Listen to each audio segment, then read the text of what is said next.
Tu as déjà eu cette impression macabre, celle d'être un enfant seul, comme perdu dans une chambre vide, comme coupé du monde, te sentir dénué de tout sens de la réalité. Tu vis dans un monde qui t'oppresse, qui te renie. Et pourtant, il n'y a pas si longtemps, tu aimais la vie. Tu aimais rire, partager, profiter de chaque instant qui s'offrait à toi. Mais un jour, certains en ont décidé autrement.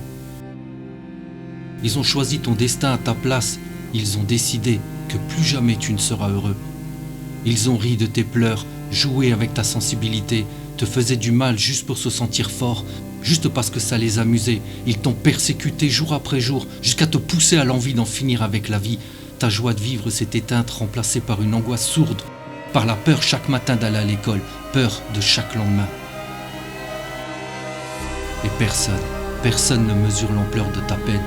On te dira que ça passera, qu'il faut se défendre. Seul, même si eux sont 10. Les parents ne comprennent pas pourquoi tu t'éteins. Les profs détournent leur regard. Les CPE, les proviseurs ne voudront pas de scandale. Ils étoufferont l'affaire. Et les bourreaux continueront encore et encore. Ils seront les artisans de ton malheur, les gourous de ta tristesse. Et toi, tu voudrais juste que tout ça s'arrête, t'enfuir. Ne plus revenir dans ces lieux qu'on appelle l'école, ce lieu qui devrait t'apprendre à grandir, mais qui t'a surtout donné matière à souffrir.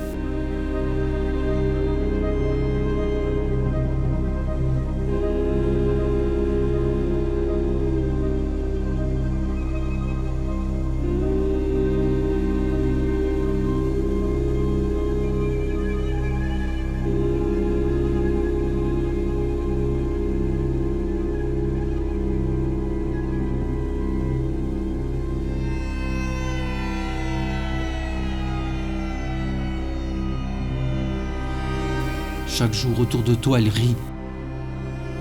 Il se moque. Il te bouscule. Et toi, tu ne dis rien.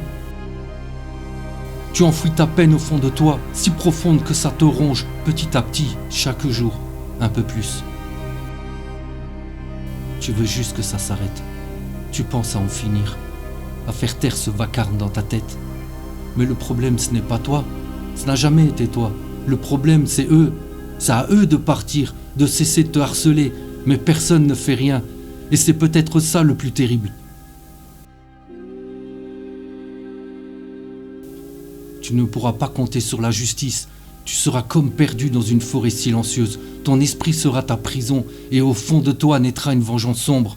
Tu as cette voix qui te dit chaque jour « Stop, pitié que cela s'arrête ». Et malgré le poids de ta peine, chaque jour, tu marches.